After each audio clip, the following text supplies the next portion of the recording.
So you probably heard that FEMA is closing its doors. It's being shut down. And if you heard this, you heard a rumor, but you heard a rumor with some teeth, which is why people are not completely making up this vibe.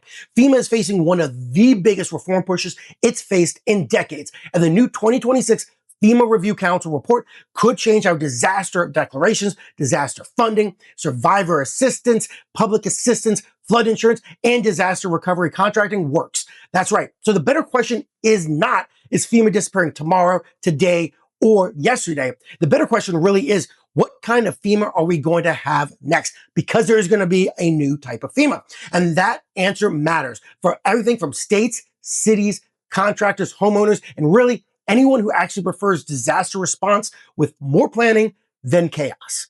So the question you need to ask yourself is, why am I hearing this? Why do people think FEMA is going away? Well, this didn't come out of nowhere. In early 2025, after major criticism, probably really worthwhile criticism, of federal disaster response, President Trump signed an executive order creating the FEMA Review Council. The goal was to assess FEMA's performance, structure, priorities, and role in disaster response. But politically, remember, it's Washington, D.C., the conversation got much bigger than a routine agency review. There were public comments about overhauling FEMA, possibly getting rid of FEMA, phasing out FEMA, and shifting more disaster responsibility to the states. That is why headlines started sounding dramatic, and that's why people started talking about this. And let's be honest for a second. FEMA may be restructured through a complex mix of executive action, congressional legislation, administrative guidance, and grant reform is not exactly a headline that you're going to click on. FEMA going away, that one travels, and that's why you're hearing it. But this is the key distinction. FEMA is not being abolished by the report itself. The report is a roadmap. It's not automatically law or regulations, but it does point toward a very different FEMA that's being seriously considered. On May 7th, 2026, the FEMA report finally came out from the FEMA Review Council. And that's why, by the way, that we're talking about a very different FEMA.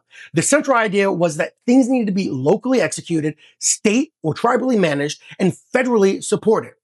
That sounds bureaucratic, and so this is the English version. And by the way, a lot of programs actually kind of run like this. States, tribes, territories, and local governments would carry more responsibility. FEMA would become less of the frontline disaster manager for many events and much more of a funder, a coordinator, technical advisor, standard setter, and catastrophic backstop. So no, FEMA wouldn't be vanishing, but FEMA's role would become significantly narrower. And for contractors, that's where this gets very real.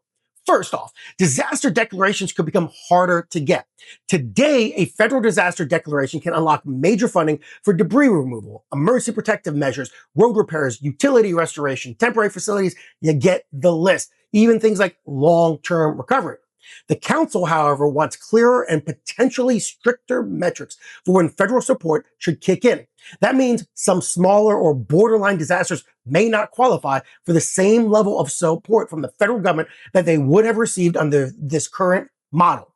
For states and local governments, that could mean more pressure to fund and manage recovery themselves. For contractors, it means the buyer is going to shift from the federal government to the states. Now, instead of chasing only FEMA-centered work, firms may need stronger relationships with state emergency management agencies, tribal governments, departments of transportation, public works, departments, and local procurement offices. What this really is going to mean at the end of the day is that if your business plan is wait for FEMA money and then show up, the sequel may not be as profitable as the original. Now, the second way the disaster money moves could change. Right now, FEMA often works through reimbursement. A government does eligible work, documents the cost, submits the paperwork, waits for a review, answers questions, submits more paperwork, questions its life choices, and eventually gets reimbursed. Thank you, government bureaucracy, right? But the reform proposal points towards a faster upfront payment to states, tribes, and territories after a presidential disaster declaration occurs. Now, that could speed up recovery, but it also shifts more responsibility to the state and local levels.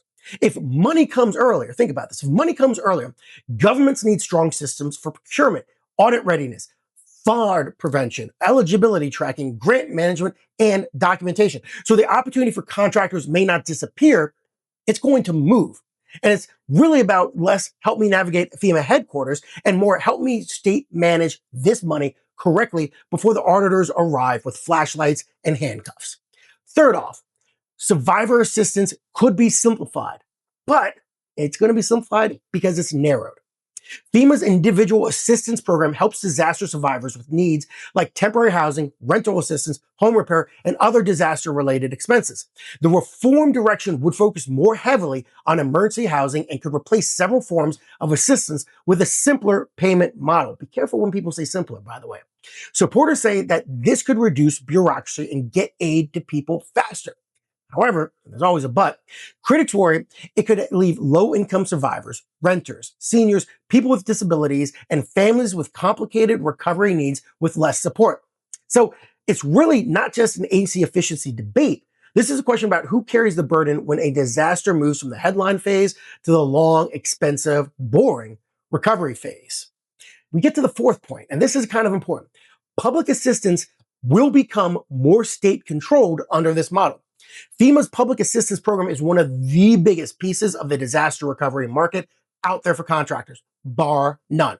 It helps fund emergency work and permanent repairs for eligible governments and certain nonprofits.